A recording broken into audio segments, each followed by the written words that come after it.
Ladies and gentlemen, welcome to the 2015 Commencement Ceremony of Drexel University, Sacramento.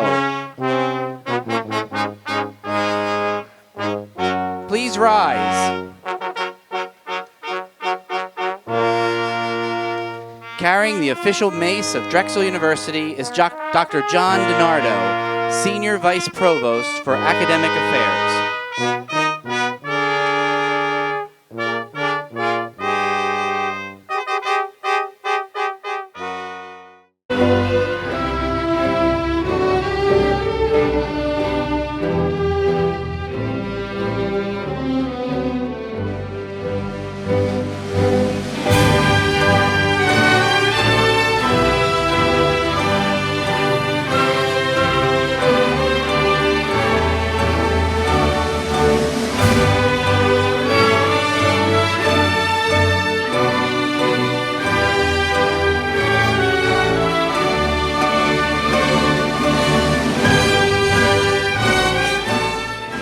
Everyone.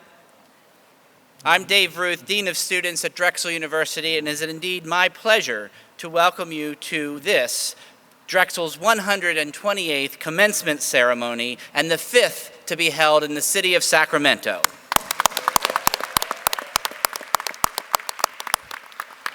On behalf of my colleagues on both coasts, I'm pleased and honored to be the very first to say congratulations to the class of 2015.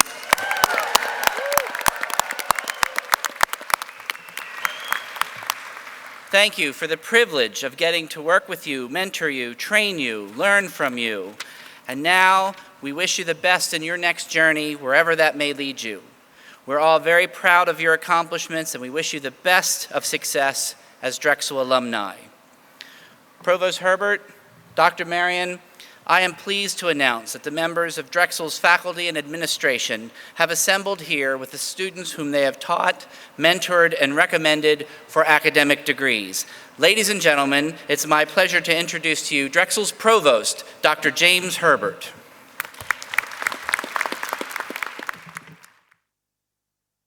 Thank you very much, Dave. So, welcome everyone.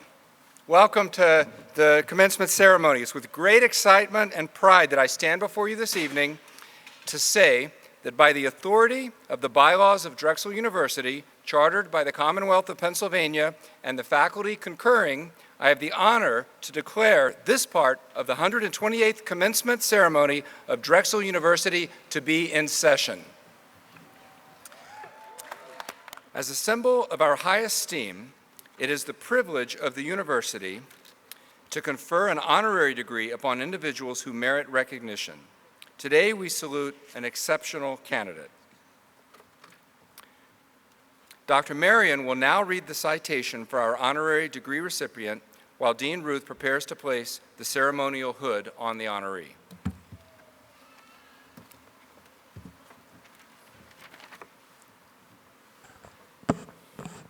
So Vikram, you're gonna have to excuse me for 1 second.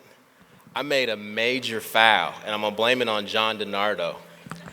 I didn't welcome my wife and my newborn baby to graduation today. So welcome, babe. Welcome, Trey. A lot of you know I just had a son on Christmas Day, and he's here with us to celebrate. So, John, it's your fault. All right. So Vikram Janardhan is an inventor, a business leader, who has made important contributions to both healthcare and energy. Mr. Janardhan is Chief Executive Officer at Incera Therapeutics, a Sacramento-based biotech company focused on solutions for the treatment of stroke. In its short history, Incera has won an innovation grant for the National Science Foundation and a federal research and development grant from the U.S. Department of Health and Human Services. The company beat out thousands of medical device companies, received the Frost & Sullivan National Award for Product Innovation both in 2010 and 2012. Wow. Mr. Janardhan is also a co-inventor in the Incera portfolio of medical devices for the treatment of acute ischemic stroke, brain aneurysm, and astrosepral defects. He holds 40 patents and has co-authored additionally 27 that are pending. He was recognized by Sacramento Business Journal as the 2011 40 Under 40, and I have to give a shout out to some more of our Drexel Dragons who were 40 Under 40. We had 6 this year. I think that's worth a round of applause. He is also a member of the Drexel Board of Advisors in Sacramento and has spoke at the 2011 convocation.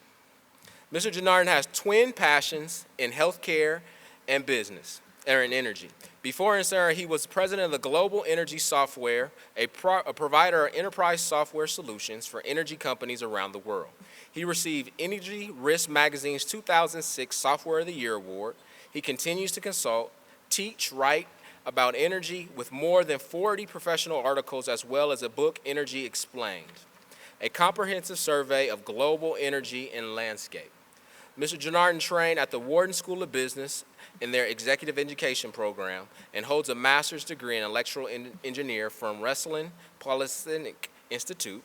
In honor of his experiential innovation spirit and his leadership role in Sacramento, Drexel is proud to confer an honorary degree upon Mr. Janardhan.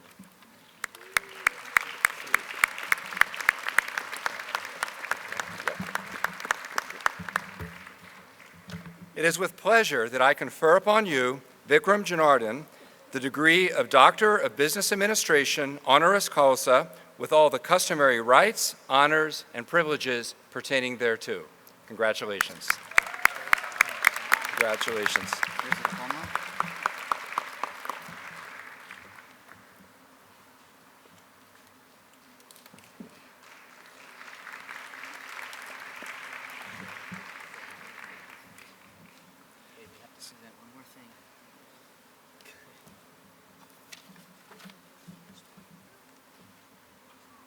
And we invite you to share your commencement address with us. Thank you.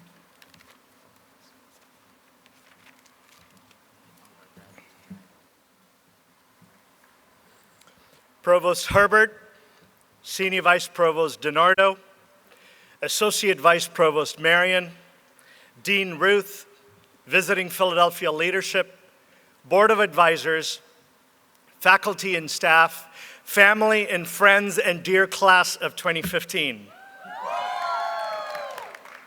Thank you so much for inviting me to speak here today. I am delighted to be sharing and celebrating this new beginning with all of you, and I am profoundly grateful for the honor you have bestowed upon me with this doctorate degree. My father worked in the Merchant Navy in the early 60s, going on voyages that lasted as long as 8 months each. I was about 7 years old when he first drew my attention to an incredibly bright star in the night sky. It stood absolutely still while the rest of the celestial bodies danced around it. That star, I was told, was the North Star. I learned from my father that explorers at sea depended on the star when there were no other landmarks in sight. In the wisdom traditions of ancient India, known as the Gurukul system, the teacher shares a few aphorisms with the student just as they are preparing to graduate and enter the real world. This 4,000-year-old tradition of orally whispering the meaning of a few precious words into the student's ear is alive to this very day in many parts of India. It has one and only one purpose: to serve as the student's North Star, an inner GPS, if you will. The words are handpicked to help the students regain their bearing should they veer off course or lose themselves in this world. So today, in line with that ancient unbroken tradition, I wish to share with you the meaning of 3 Sanskrit words. That's it, just 3 words. And along the way, I will sprinkle in a few anecdotes about my life and my family. Running a technology business has always been the defining passion of my life. I remember my birthday back in 2007. My wife handed me an envelope with a card that read, your birthday gift is coming 9 months from today. I had no clue what she was talking about. I replied that I was ready to quit my lucrative job as the president of an energy software company, cut back on our personal expenses, and pour all of our life savings to start a biotech company with my brother. She smiled and responded with reassurance, "Go for it!" And oh, by the way, I'm pregnant with our first child. It all worked out okay. Today, we have 2 wonderful children, and they are the best gifts anyone could ask for.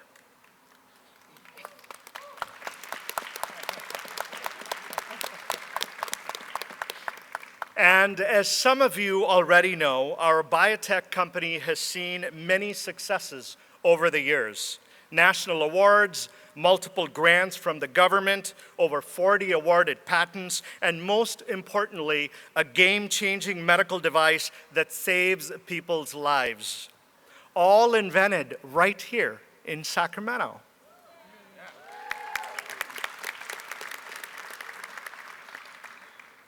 My brother and I lost 3 out of 4 grandparents and our paternal uncle to stroke. This insidious and deadly disease claimed the lives of too many loved ones in our family. So this is why, about 7 years ago, we decided to combine my brother's training as a neurologist with my background in engineering to fight this disease. We love what we do. Both of us share a vision burning inside of us that has driven us for all of these years. And it has not subsided for a single moment since we started this company. This vision for a transformative solution for stroke drives the very beat of my heart. We genuinely feel like life has given us this task, and we're deeply, deeply honored to do it. But we are all called. But each person is called to do so in his or her unique way. The ancient seers of India coined an elegant word for this. They called it dharma. You have to roll your R's to pronounce it right. Dharma. Many things matter in your life, but 2 or 3 things matter above all else. It matters whether you pay off your student loans or not. It matters whether you find a job that fully leverages your newly acquired skills. Yes, these things matter, relatively speaking. But a few things matter even more, and that is finding the essence of who you really are. What is your true purpose? What is your unique gift to the world? When you leave planet Earth one day, will you simply leave it less crowded, or will you leave it enriched in some unique way? This is Dharma. So, here are 2 simple ways to know if you have found your true calling. First, do you love what you do? Does your pursuit delight and excite you on a daily basis? And second, what activities make you lose track of time? All of us tend to have something in our lives that makes us literally step out of time. We effortlessly immerse ourselves in it. Find out what that is and build your vocation around it. Finding and following your calling is the intoxication of losing something, losing yourself in something that is much bigger than yourself. Trust that it is your destiny to play an outsized role in life. Challenge yourself to live at your highest level. And remember, you are free to show up and just be you. That's the beauty of Dharma. Follow your heart and contend with whatever spills from it.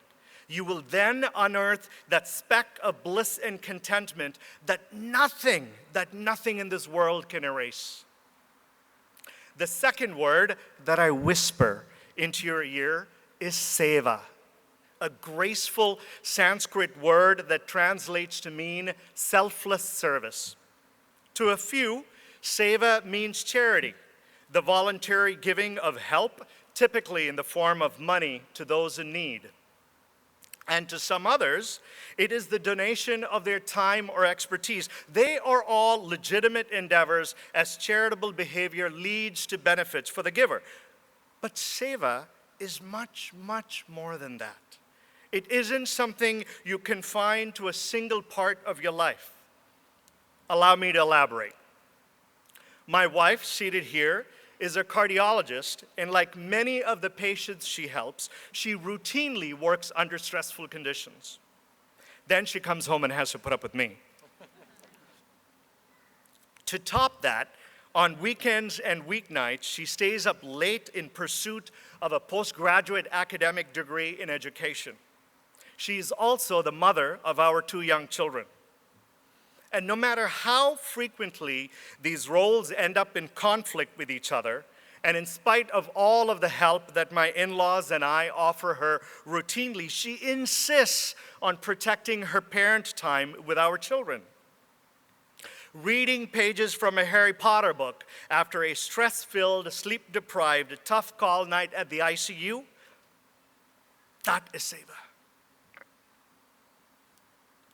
I have been blessed with incredibly supportive parents. When any one of her adult children faces turbulence in their lives, I know my mother feels the exact same emotions. But over and over again, she has fought to hold back her tears to make room for others. Committing to be the bedrock of stability for your family, that too is seva. Like my wife and my mother, I know there are many parents and relatives in the audience today who have sacrificed and served without a faint thought of receiving any reward or repayment in return. You did it only one day. Your loved ones could make the trek across this stage, shake a hand, earn their diploma, and flip their tassel. Know that this is selfless service. So one might argue, why should we bother with seva when the pace of our modern lives seems increasingly frenzied? You are here on earth to use your talents in service of others. The more thoroughly you embrace that, the sooner you'll see its benefits come back to you. You will experience the same experience you have caused to others. Be kind, for everyone you meet is fighting a harder battle. Plato. The unrecognized firemen who serve our community each and every day of the year with courage and steadfast devotion. The elementary school teacher who quietly shells out her own hard-earned cash to pay for basic supplies for her students. The ER nurse that insists on staying by a patient's bedside long after her hospital shift is over. These are folks who make service a matter of daily living. Life's critical moments are often hidden in seemingly ordinary days. Too often we underestimate the power of a hug, a smile, a genuine compliment, or a listening ear. It is the smallest acts of caring which hold the potential to transform someone's life. I can do no great things, only small things with great love, Mother Teresa. My 2 young children are in the audience today. My daughter is 7 years old, and my son is turning 5 next month. These 2 children are utterly fearless. My daughter taught herself to do headstands, backflips, and single-handed cartwheels. And every summer, we see our 4-year-old transform from a boy into a fish. He loves to swim, and the little daredevil will fearlessly dive into the deep end of any pool. My wife and I are constantly amazed at their tenacity and cheerful consent to keep trying new things, hard things, and sometimes even dangerous things, leaving us parents with the palpitations. But why do adults tend to be less adventuresome? Why do we subconsciously withdraw from unfamiliar stimuli, whereas children enthusiastically seek them out? Somehow, between childhood and adulthood, too many of us utterly suppress our innate desires to think and do big. As we grow up, that sense of invincibility seems to get conditioned out of us. Why? Too many of us who want a raise are simply too afraid to ask. Too many crave for new and exciting opportunities at work, but are too nervous to speak up. Too few who dream of being their own boss and launching an entrepreneurial career actually take the plunge. Too few. The baby elephant in the circus is chained to a tree stump so it would never escape to freedom. When it tried to break away, the heartless chain would pull it back. After many years of conditioning, even when the metal chain is removed, the mighty elephant doesn't run away. Why? It just stopped trying. The self-limiting beliefs we silently carry around form the circular boundaries of our comfort zone. Pull too far away from it, and we run the risk of experiencing discomfort and pain. So what do we adults do instead? We withdraw, we recoil, we shy away from transformational experiences, and in the process, throttle our ability to live our unlived life. I believe it was the Dalai Lama who said, "An extraordinary life is waiting for you outside your comfort zone." I want to share with you my own personal experiences in dealing with this. For the past 15 years or so, I have identified one goal, just one goal, every single year that would literally rip me out of my comfort zone. Think of this as a breakthrough goal that requires you to grow personally before it can be accomplished. In the year 2000, when I was several pounds overweight, I committed to training for and running a marathon, which I did. The next year, I signed up to join the local Toastmasters Club right here in Sacramento so I could overcome the awkwardness I felt while standing up to speak in front of large groups of people.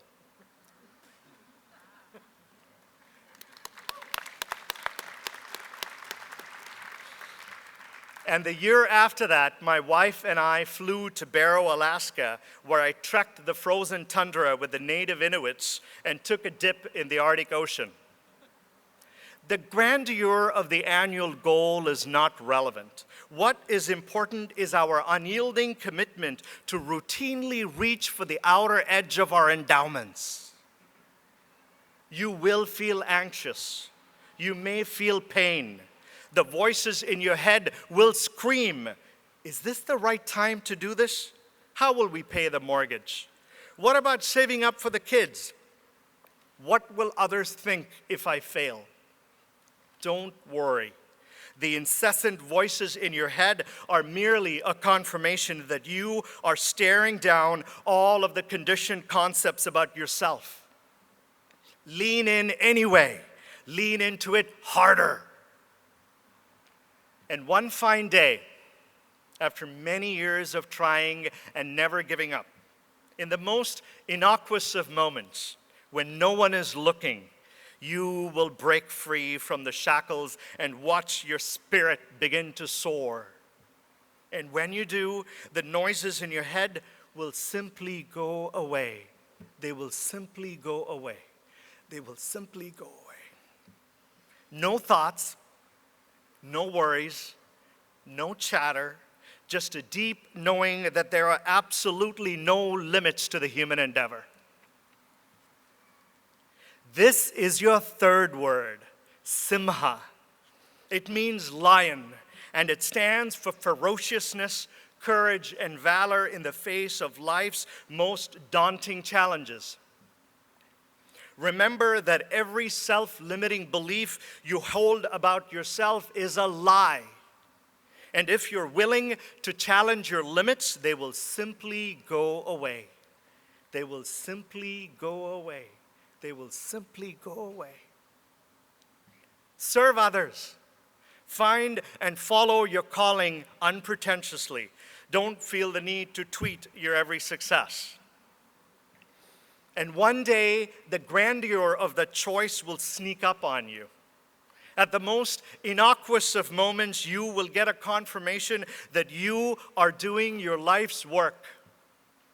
Austrian philosopher Franz Kafka said it best. The world will freely offer itself to you to be unmasked. It has no choice. It will roll in ecstasy at your feet. Within each human soul is a longing for more, a thirst that can be quenched by following your calling, sharing your talents for the betterment of society, and facing life's challenges by roaring like a lion. Dharma, Seva, Simha. Words my father whispered into my ear a decade or so after I first set my eyes upon the North Star. And today, I whisper them into yours. May they help you orient your choices and activities in ways that serve to fulfill the promise of your own true potential, as they do for me. You know, life is an empty canvas. You can either settle for a few crow scratches in a barely noticeable corner of that canvas, or you can drench the entirety of it in vibrant, bold colors. How do you want it to be? Let life touch you to the very depths of your being. The world contains hidden wonders you simply cannot anticipate. So soak in the full color, high definition, surround sound, multi-sensory experience that we all call life. And never, never, never, never, ever let yourself forget that the most triumphant demonstration of courage is the story of you. Class of 2015, many, many congratulations to you on all that you have achieved so far. You did it.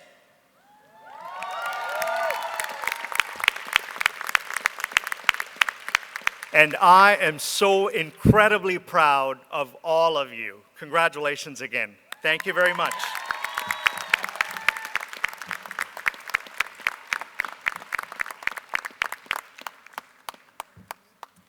If there ever were truly inspiring words to live by, those were the words. So thank you. On behalf of the entire university community, Dr. Janardhan, thank you very much for those remarks.